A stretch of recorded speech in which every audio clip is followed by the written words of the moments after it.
जुले सबको। और आज मैंने सोचा कि बहुत दिन से आप सब लोगों के साथ मुखातिब नहीं हुए हैं।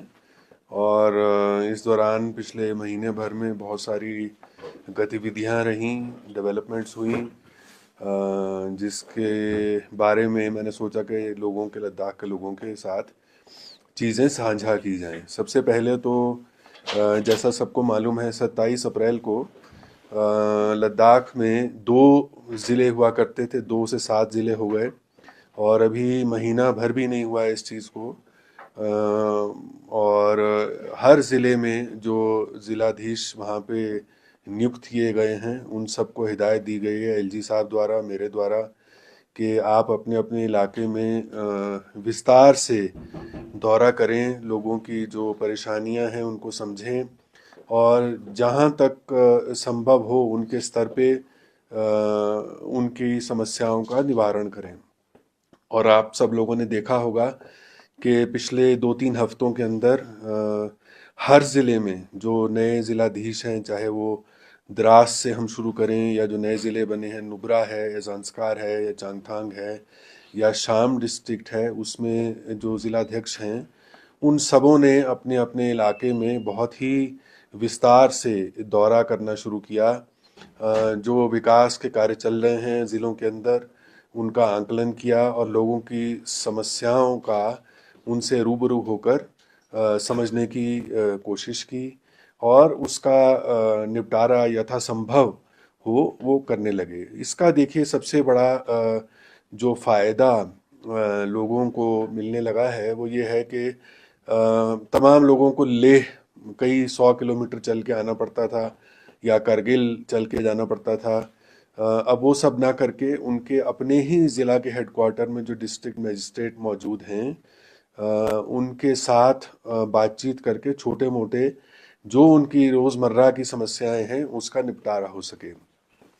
अभी हाल में आपने देखा होगा, डिविजनल कमिश्नर संस्कार गए।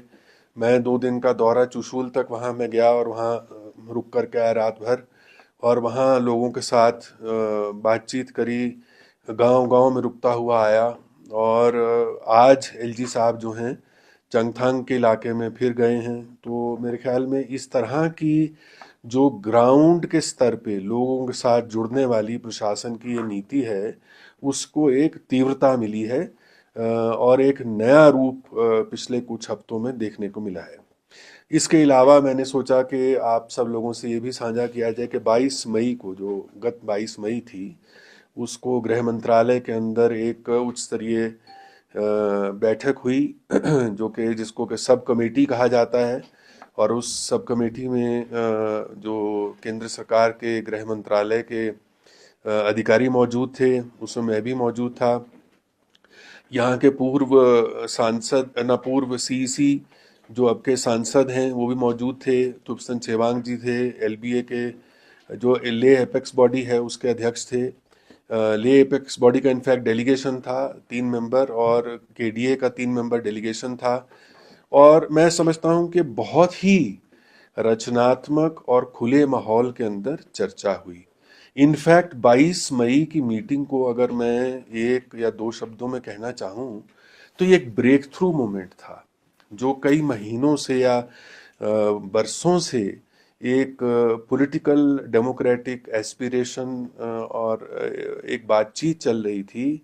और एक गुट अपनी बात एक तरीके से रखता था, दूसरा गुट अपनी बात दूसरे तरीके से रखता था, और आपस में एक समन्वय की, जैसे कहते हैं, और एक आवाज में बात नहीं हो पा रही थी। गृह मंत्रालय भी चाहता था कि कोई ऐसा समाधान की तरफ हम बढ़ें जो कि संविधान के दायरे के अंदर उसको ऐसा समाधान हो। और बहुत इसमें दिमाग लगा, जद्दोजहद भी हुई, ऊपर नीचे बातें भी हुई सबकी। और मैं समझता हूँ कि एक बहुत जो रचनात्मक चर्चा हुई है 22 मई को, मुझे लगता है कि शायद जो यहाँ से लोग गए थे उनकी भी अपेक्षा से ज़्यादा वहाँ खुलकर बात हुई। तो बातों में बात, बहुत सी बातें आईं, और उसमें ये बात हुई कि क्या हम संविधान के आर्टिकल 371 के तहत एक नए जो ढांचे के बारे में चर्चा कर सकते हैं? पहले यहाँ से जो ग्रुप जाते थे, आवाज़ उठा करती थी, वो लोग बात करते थे स्टेटहुड की या बात करते थे 6 शेड्यूल की, लेकिन मूलतः जो उनकी बात थी उसमें जो केंद्र बिंदु थे वो ये थे कि हमारी ज़मीन में हमारा संरक्षण रहे, हमारे कल्चर में संरक्षण रहे, और हमारे रोज़गार जो युवा लोग हैं उनका भी संरक्षण हो। और मैं समझता हूँ पिछले 1 बरस में जहाँ तक कि रोज़गार का सवाल है, जिस तरह का एक भारत सरकार ने सॉर्ट ऑफ रिजर्वेशन का फॉर्मूला निकाला, वो ये पूरे हिंदुस्तान में किसी और टेरिटरी में उस तरह का रिजर्वेशन का फॉर्मूला नहीं है। तो इस बात और इसलिए रखा गया और इस बात पे सहमति बनी क्योंकि भारत सरकार ये मानती है कि यहाँ के युवा जो हैं उनकी एस्पिरेशंस को कहीं ना कहीं जो रोजगार के मुतालिक हैं उसको एक तवज्जो देने की आवश्यकता थी। और पिछले महीनों में आपने देखा होगा इसमें जो रिक्रूटमेंट्स हैं उसमें बहुत तेज़ी पकड़ी है, चाहे वो ग्रुप बी की हों, ग्रुप सी की हों या ग्रुप ए के अंदर भी अब धीरे धीरे तेज़ी आ रही है। और इसके अंदर बात ये हुई कि एक नया पॉलिटिकल ढांचा संविधान में, कस्टमाइज्ड सल्यूशन जिसको कहा गया कि लद्दाख के लिए एक कस्टमाइज सल्यूशन की क्या हम बात कर सकते हैं, जिसके अंदर कोई ऐसी बॉडी बने जिसके पास पॉलिटिकल, एग्जीक्यूटिव और लेजिस्लेटिव पावर्स हों, और ज़िलों के अंदर भी डिस्ट्रिक्ट काउंसिल्स, जैसे भी 2 हैं, क्या हर ज़िले के अंदर डिस्ट्रिक्ट काउंसिल गठित की जा सकती है। तो मैं समझता हूँ कि ये एक जो कारगिल से लोग गए थे और जो लेह से लोग गए थे और जो केंद्र सरकार से लोग थे, सभी में एक सॉर्ट ऑफ आम सहमति बनी कि इन प्रिंसिपल एक फ्रेमवर्क जो है जिसकी चर्चा हुई थी उस पे आम सहमति बन गई कि हाँ, आगे जाते हुए इसकी डिटेलिंग करी जाएगी कि इस ढांचे का फर्दर उसके अंदर क्या क्या मतलब जो उसके अंदर कंपोनेंट्स हैं वो क्या होंगे, किस तरह से उसका क्रियान्वयन किया जाएगा, और अल्टीमेटली तो जाहिर सी बात है अगर कॉन्स्टिट्यूशनल चेंज है वो तो पार्लियामेंट तक बात जाएगी। तो मैं समझता हूँ कि बहुत ही रचनात्मक तरीके से खुले माहौल में हर किसी ने अपनी बात रखी, हर किसी को मौका मिला और एक बहुत ही अच्छी दिशा में वार्तालाप चली है। तो मैं ऐसे मौके पे यही उम्मीद रखता हूँ कि जितने लोग यहाँ के राजनीतिक लीडर्स हैं और तमाम लोग हैं बाकी, वो इस पॉजिटिविटी को बनाए रखें और आगे चल के अगले कुछ हफ्तों में, महीनों में ये चर्चा जो मोड़ पकड़ेगी, और जिस तरह से केंद्र सरकार ने अब यहाँ से जो लोग गए थे उनसे भी ये कहा है कि आप इस फ्रेमवर्क के चलते हमको एक दस्तावेज दीजिए, हम भी जो लॉ मिनिस्ट्री से चर्चा करके अपना एक दस्तावेज बनाएंगे, उसके ऊपर फिर चर्चा होगी। चर्चा जो जारी रहनी चाहिए और बहुत ही अच्छे इस वक्त मोड़ पे पूरी चीज़ आ गई है और मुझे लगता है कि अगले कुछ महीनों में एक अंजाम की तरफ हम पहुंचने लगेंगे। तो आज मैं इसीलिए इतनी ही बात आप सबों से करना चाहता था। तो क्योंकि मैंने इस बार जो आने के बाद आप लोगों से चर्चा नहीं की, तो आज मुझे लगा कि चर्चा कर लेनी चाहिए ताकि किसी के दिमाग में कोई भ्रम न रहे और बात खुल के हो जाए। कोई सर, अभी सुबह एपेक्स ने एक प्रेस कॉन्फ्रेंस करके बताया कि जो मीटिंग में हुआ वो मिनट्स में, अभी तक मिनट्स ऑफिशियली नहीं आया, और जो मिनट्स का ड्राफ्ट उनको आपने दिखाया गया उसमें से कुछ ऐसे पॉइंट्स थे जो कि मीटिंग में डिस्कस नहीं हुआ था, और कुछ मीटिंग्स में डिस्कस हुआ भी था वो इंक्लूड नहीं था। उस पर क्या कहेंगे? सबसे पहले तो मैं कहना चाहूँगा कि मिनट्स इस तरह की वार्तालाप कई हुई हैं पहले, जो कि सब कमेटी की और हाई पावर कमेटी की। तो मिनट्स तो आज तक जारी कभी हुए नहीं है। पहली बात ये पहली बार है कि एक मिनट्स का डॉक्यूमेंट जो है sort of share in good faith, in trust सभी लोगों से किया गया ताकि सब लोग इस बात को समझ जाएं कि मतलब कागज पे उतार लें वो बात जिस बात की चर्चा हुई थी। मिनट्स और रिकॉर्ड ऑफ डिस्कशन में अंतर होता है। रिकॉर्ड ऑफ डिस्कशन है कि मान लो मैं और आप बैठे, मैंने क्या कहा, आपने क्या कहा, मैंने उसका उलट क्या कहा, आपने उसका उलट क्या कहा, हर चीज को रिकॉर्ड कर लिया जाए। मिनट्स का मतलब होता है कि आप जो पूरी 2.5 घंटे 3 घंटे बात चली, उसका निचोड़ एक सफ़े में आप निकाल करके दे दें कि ये निचोड़ था। और मैं समझता हूँ कि जो मैंने देखा है, निचोड़ में सब कुछ था, लेकिन अगर उसमें मान लीजिए किसी को लगता है कि कुछ चीज़ की खामी रह गई हो या कोई कमी है, त्रुटि है, तो वो मुख्य सचिव तो यहाँ बैठे हैं। तो ऐसा तो है नहीं कि हम किसी से मिलते नहीं हैं, आप लोग आते हैं, सब लोग आते हैं, हमसे मिलते हैं, मिलकर अपनी बात रखें। मैं तो माध्यम हूँ, देखिए, यहाँ के लोगों के बीच में और केंद्र सरकार के बीच में, क्योंकि जो एक कड़ी दोनों तरफ है जुड़ी, यहाँ भी रहता हूँ मैं और उस मीटिंग में भी रहता हूँ। तो आकर के हमसे बात खुले माहौल में करें, जरूर हम बात केंद्र सरकार तक पहुंचाएंगे। सर, जिस तरह से डिस्ट्रिक्ट अभी आपने मेंशन किया है, तो डीसी एसपी तो ऑलरेडी वहाँ पे आपने इस तरह से एरिया वाइज रखा है, तो आने वाले वक्त में कितना टाइम लग सकता है सर, क्योंकि डिपार्टमेंट्स की भी उतनी ही ज़रूरत है, और फाइनेंशियल की जब हम बात करें, जब किसी डिस्ट्रिक्ट को लॉट होता है तो उन सब चीज़ों में कितना वक्त लगता देखिए, है? सबसे पहले तो फाइनेंशियल में मुद्दा उठाता हूँ, तो जहाँ तक कि डीडीओज हैं, सभी डिस्ट्रिक्ट्स के डीडीओज की मैपिंग के अप्रूवल के लिए एलजी साहब को मैंने मसौदा भेज दिया। मुझे लगता है आज कल में उसकी अप्रूवल आ जाएगी। आज वो गए हुए हैं चांगथांग। और बजट जो हमारे फाइनेंस डिपार्टमेंट को है, उनको भी कह दिया है कि जो बजट सभी डिस्ट्रिक्ट्स में डीसीज को जो मुहैया होना चाहिए वो हम प्रोपोर्शनेटली अवेलेबल करवा दें। जहाँ तक कि बाकी विभागों का सवाल है, देखिए इसके अंदर आज की डेट में फिलहाल हमारा जो ढांचा है उसमें एडमिनिस्ट्रेशन से लोग जम्मू कश्मीर से आते हैं, कुछ हमारे हैं यहाँ के, कुछ आईएएस के लोग वगैरह आते हैं। तो हमने अपने अधिकारियों से चर्चा ये की है कि हाँ, इस वक्त हमारे पास कमी है लोगों की, और उस कमी को आते समय में हम एड्रेस तो करेंगे। लेकिन फिलहाल अगर मैं मोटे तौर पे एडमिनिस्ट्रेशन के ढांचे को दो में डिवाइड कर लूँ, तो एक रेवेन्यू एडमिनिस्ट्रेशन है और एक डेवलपमेंट एडमिनिस्ट्रेशन है।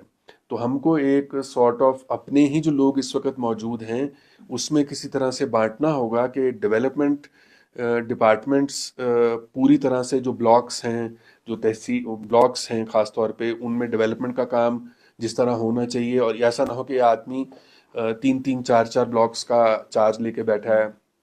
इसी प्रकार से रेवेन्यू एडमिनिस्ट्रेशन में जो तहसील का काम है, वो भी ऐसा ना हो कि एक आदमी 3-3 4-4 तहसीलों का चार्ज लेके बैठा तो लोग यहाँ से वहाँ दौड़ रहे हैं। तो ऊपर के स्तर पे तो हमने कर दिया, अब जो नीचे वाला स्तर है उसका भी बहुत ही जल्द हम एक बैलेंसिंग करके उस तरह का फ्रेमवर्क बनाएंगे कि सब लोगों का जो बुनियादी, चाहे विकास से संबंधित हो चाहे राजस्व से संबंधित हो, सारी चीज़ों का हल वहीं पे हो जाए। सर, इस बार का जो टॉक हुआ है एमएचए के साथ, काफी पुरअमन माहौल में हुआ सर। लोग भी एक्सपेक्ट कर रहे हैं कि और भी चीज जो है अच्छा हो जाए। तो लद्दाख का माहौल भी अभी थोड़ा लोग समझने लगा है कि केंद्र सरकार भी थोड़ा खुली तौर पे बातचीत कर रहा है। तो आपके माध्यम से थोड़े कुछ रह गए हैं सर, अभी प्रेस कॉन्फ्रेंस में बता रहे थे, क्या ये चीज हल हो जाएंगी सर? देखिए, मैं जहाँ तक मुझे आए अभी 5 महीने पूरे हुए हैं, और इन 5 महीनों में मैंने जितना लद्दाख के लोगों को, जनता को, राजनीतिक लीडर्स को समझा है, मेरी समझ में ये आता है कि ये एक इशू आपसी विश्वास का है, एक ट्रस्ट का इशू है। आप विश्वास के नज़रिए से आगे बढ़ेंगे तो सब द्वार खुलते चले जाएंगे। इस बार पहली बार देखने में आया कि एक विश्वास का माहौल बना, एक पॉजिटिव कंस्ट्रक्टिव एटमॉस्फेयर का माहौल बना। और पिछली मीटिंग में आपको याद होगा, जो हाई पावर कमेटी की मीटिंग हुई थी, उसमें मैंने लौट कर आने पे यही अल्फाज यूज़ किए थे कि it was a very positive and constructive meeting which was held in a democratic spirit. वही एक बुनियाद है कि अगर वो मीटिंग पॉजिटिव कंस्ट्रक्टिव हुई और डेमोक्रेटिक स्पिरिट में हुई, उसको आगे बढ़ाते हुए जो एचपीसी की सब कमेटी की मीटिंग हुई है हाल में, उसमें केंद्र सरकार के अधिकारियों ने बड़े खुल के बात करी कि ठीक है, आप लोगों की एस्पिरेशन स्टेटहुड की है, लेकिन आज की डेट में वित्तीय हालत इस तरह नहीं है, आपके अपने रिसोर्सेज ऐसे नहीं हैं कि स्टेटहुड इमीडिएटली आपको मिल पाए। हो सकता है लंबे अरसे में ये बात जो आप सोच रहे हो किसी न किसी दिन उसका भी एक स्वरूप निकल के आएगा।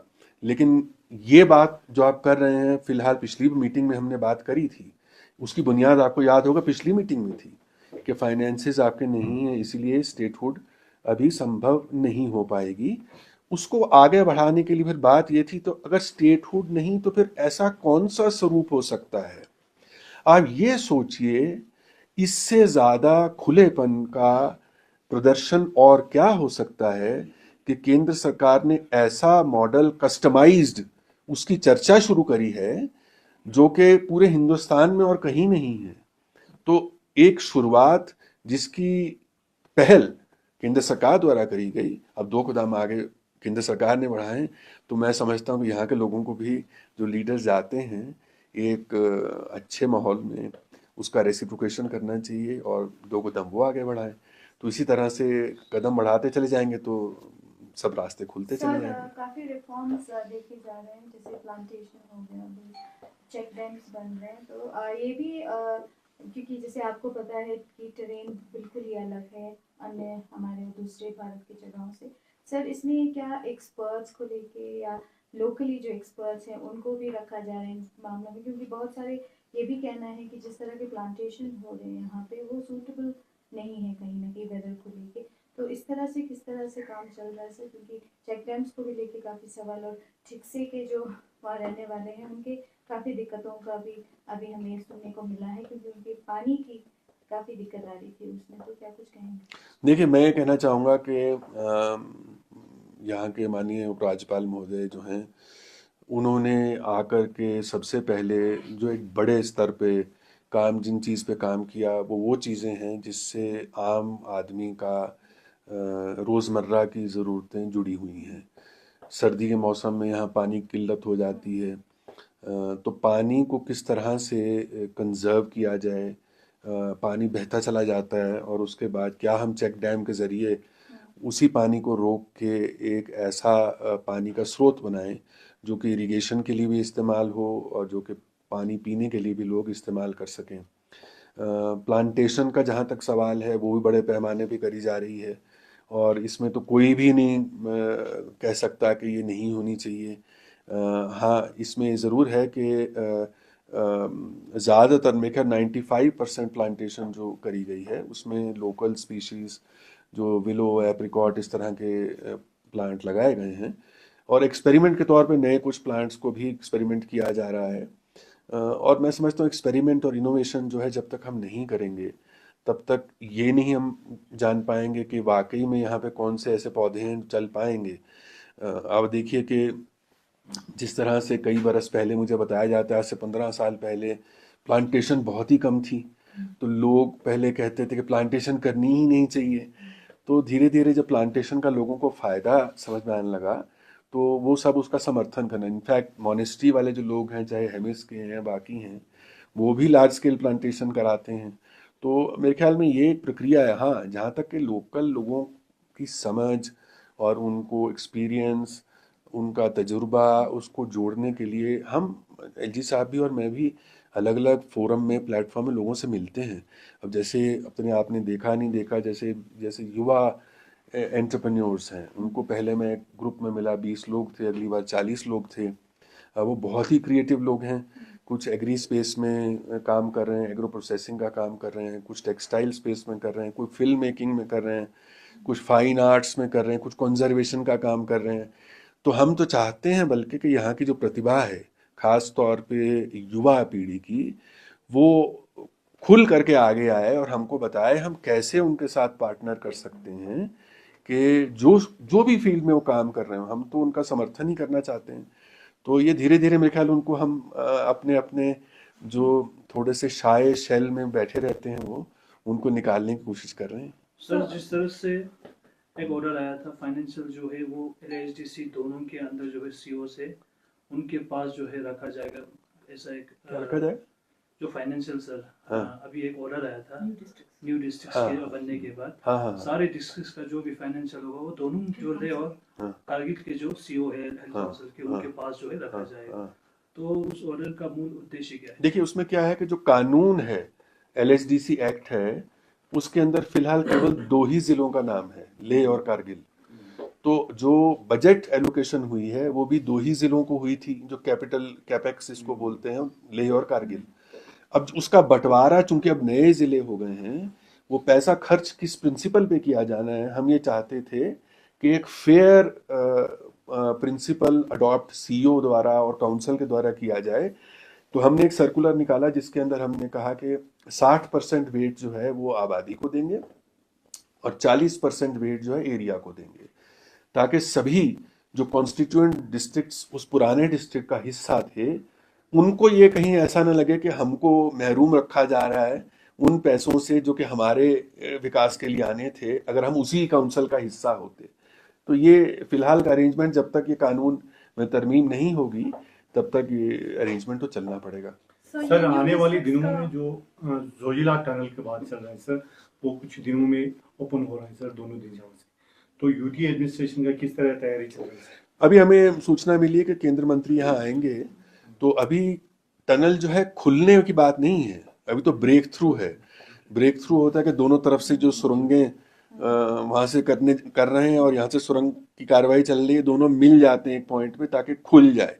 लेकिन उसके बाद उसकी अंदर स्टेबलाइजेशन, रॉक स्टेबलाइजेशन और सड़क का बनना, उसमें थोड़ा वक्त लगेगा। तो मेरे ख्याल है हम तो जब भी अल्टीमेटली ये सुरंग खुल जाएगी तो जाहिर सी बात है लद्दाख के लोगों को इसका बहुत ज़्यादा बेनिफिट मिलेगा। पूरे साल भर जो है श्रीनगर के ज़रिए पूरे देश से कनेक्टिविटी बरकरार रहेगी। तो हम तो बहुत ही बेसब्री से इसका इंतज़ार कर रहे हैं। संजू डिस्ट्रिक्ट में चंगथांग डिस्ट्रिक्ट के जो लानोक रीजन के लोग हैं, तो हेडक्वार्टर के ऊपर काफी सवाल उठ रहे हैं, क्योंकि उनका कहना है कि अगर युमा हेडक्वार्टर रखा गया तो डिस्टेंस वाइज लेह से और भी उनको दूर पड़ रहा है। सो इसके ऊपर क्या कहेंगे? देखिए ये तो फिर एक एंडलेस चर्चा का विषय बन जाता है। तो मैं अभी दुर्बुक और तंग से और वो वहाँ से होता हुआ चुशूल गया, और दुर्बुक के लोग कहते हैं कि यहाँ पे होना चाहिए था, या हमारा जो है एडीसी हेडक्वार्टर यहाँ होना चाहिए, हम भी बहुत दूर हैं।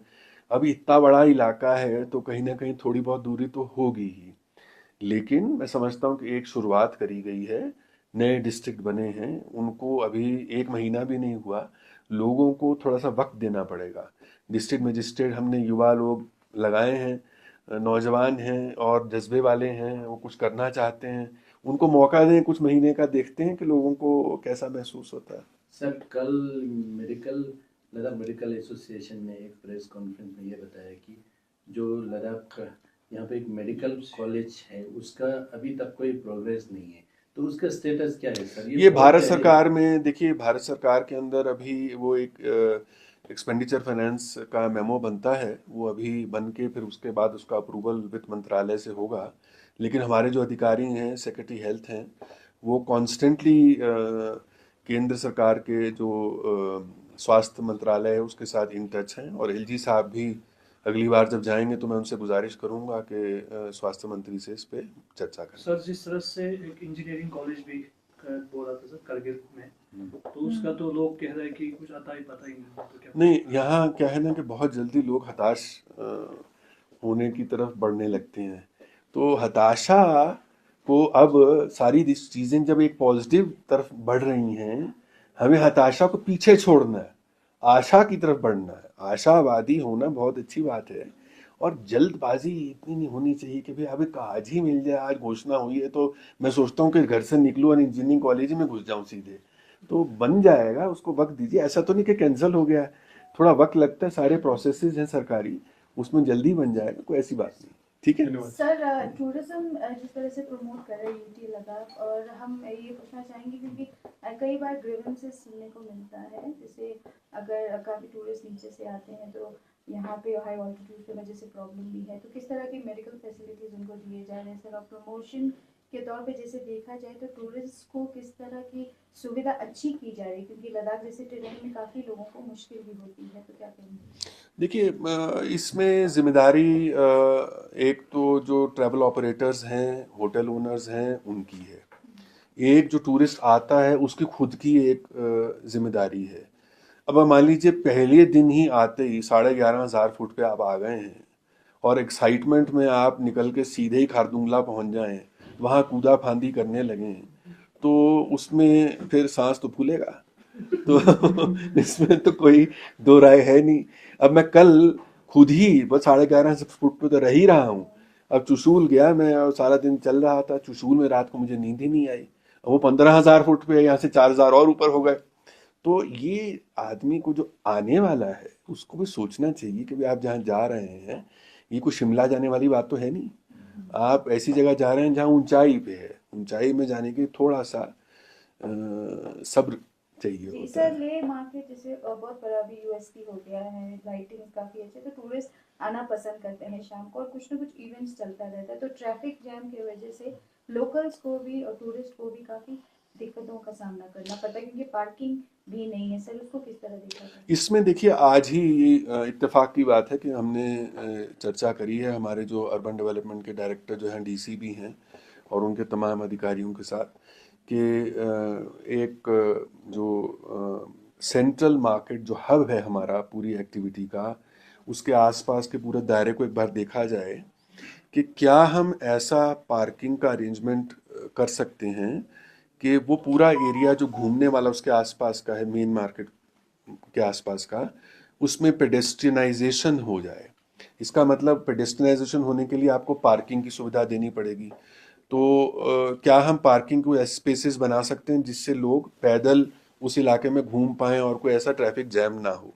इसके अलावा जो एक बस स्टैंड है, उसके बाद एक और मतलब सिडको का, और एक और बस स्टैंड है, उसके बाद एक और जहाँ लॉरियाँ सी खड़ी रहती हैं, और उसके ऊपर जाके बॉम्ब गार्ड या कहाँ पे उसके आगे जाके एक और खुला सा मैदान है जहाँ पे ट्रैफिक पार्किंग के लिए डेवलप हो रहा है। तो वो भी हमने कहा है कि इंटीग्रेटेड प्लान बनाएं कि टैक्सी स्टैंड एकदम अलग हो, जो ट्रक्स हैं या छोटे ट्रक हैं वो अलग उनकी पार्किंग हो, और जो बाहर से टैक्सियां आ रही हैं उनकी हम अलग से कहीं पार्किंग का इंतज़ाम कर सकें ताकि वो चोक ना करें। मतलब लोग फिर मतलब नेचुरली अगर वहाँ इतने सारे लोग जा रहे हैं मार्केट में और वहाँ ट्रैफिक जैम हो जाए तो दिक्कत का तो। सर एक और सवाल, जिस तरह से Ladakh being a very demographically different, Ladakh का कोई ऐसा स्पॉट हो जैसे हॉट स्पॉट होता है जो वाइल्ड लाइफ के लिए बहुत इंपॉर्टेंट होता है, तो अभी हम देख रहे हैं कि रिसेंट डेवलपमेंट, काफ़ी डेवलपमेंट वर्क्स हो रहे चल रहे हैं, तो हम देख रहे हैं कि एक मेन हॉट स्पॉट जो वाइल्ड लाइफ के लिए बहुत ही इंपॉर्टेंट होता है, तो वहाँ पे हम बहुत सारे कंस्ट्रक्शन देख रहे हैं जो कि एक वाइल्ड लाइफ के अगर पर्सपेक्टिव से देखा जाए तो वो बहुत ही दुख की बात है। तो आप इस पे क्या कहेंगे सर? जिस तरह से डेवलपमेंट वर्क होगा तो वो लद्दाख की डेमोग्राफिक को देख के उसको कंसल्ट करके किस तरह से आप देखते हैं? देखिए वाइल्ड लाइफ यहाँ यूनिक है लद्दाख में, और उसमें एक और ख़ास बात यह है कि बाकी इलाकों में जहाँ के जंगल में जानवर लोग देखने जाते हैं और अक्सर जंगल में नहीं नज़र आते, यहाँ पे क्योंकि खुले में जानवर होते हैं तो देखने में आसानी है, और यूनिक स्पीशीज़ हैं, वेटलैंड्स भी हैं और यूनिक किस्म के बर्ड्स भी हैं जो कि रेयर बर्ड्स हैं। तो मैं समझता हूँ कि इसमें कुछ जागरूकता की भी आवश्यकता है, क्योंकि लोग ख़ासतौर पे जो टूरिज़्म से जुड़े लोग हैं अक्सर जो है वो इस बात को भूल जाते हैं कि जिस इलाके में रह रहे हैं उसकी खासियत क्या है और जिसको हमें बचा के रखना है। कल्चर, ज़मीन, एम्प्लॉयमेंट की सब ने बात करी, लेकिन जो बेज़ुबान जानवर हैं उनकी बात कौन करेगा? तो वो यहीं के लोगों को मेरे ख्याल में, हालांकि यहाँ के लोग ऐसा है, ये भी एक यूनिक है कि वाइल्ड लाइफ को नुकसान नहीं पहुँचाते हैं। तो इस करके थोड़ा सा कम्युनिटी अवेयरनेस और पॉलिटिकल लीडर्स को भी और जो सोशल बॉडीज़ हैं उनको भी एक जागरूकता जगाने की आवश्यकता है, क्योंकि हमेशा ही जो पर्यावरण और विकास के बीच में एक बैलेंस होना बहुत ज़रूरी है। और मेरे ख्याल में लद्दाख का जो डेवलपमेंट का मॉडल है उसमें दोनों में बैलेंस बनाकर ही हम चलेंगे। सर वेटलैंड की बात करें तो सर लद्दाख में कुछ 400 प्लस स्पीशीज जो आते हैं सर, हार्डली 300 जो है वो स्टे करते हैं सर, हार्डली 1 या 2 महीना, वो सारे इंडस बेल्ट एरिया में करते हैं सर। तो यहाँ पर एक गाँव है सर छुशोत, वहाँ पर भी एक बहुत बड़ा एक वेटलैंड हम देखने के लिए भी गया था, हमने शूट भी किया सर। रिसेंटली एलजी साहब से भी हमने इस बारे में थोड़ा विजय में बात की, तो इस पे क्या प्रोग्रेस हो रहा है, किस तरह के यूटी गवर्नमेंट का वो इनिशिएटिव? नहीं, जो हमारा वाइल्ड लाइफ विभाग है और जो पर्यावरण वाला विभाग है वो इसके ऊपर जागरूकता के लिए और यूं भी बाकी संरक्षण के लिए प्रतिबद्ध है। अभी हाल में ही एलजी साहब ने एक वाइल्ड लाइफ सोसाइटी के गठन का अनुमोदन दिया है और ये जागरूकता और लोगों को, बाहर के लोगों को भी साथ में जोड़ने के लिए हम कुछ 4-5 जो स्पीशीज़ हैं उन पे फोकस कर रहे हैं, जैसे कि ब्लैक नेक क्रेन है, वेटलैंड्स हैं, जैसे कि ब्राउन बियर है और जैसे स्नो लेपर्ड है। ये 4 अलग वर्टिकल्स पे हम फोकस तरीके से काम करेंगे और आपको जल्द ही मेरे ख्याल अगले कुछ हफ्तों में इसके परिणाम नज़र आएंगे।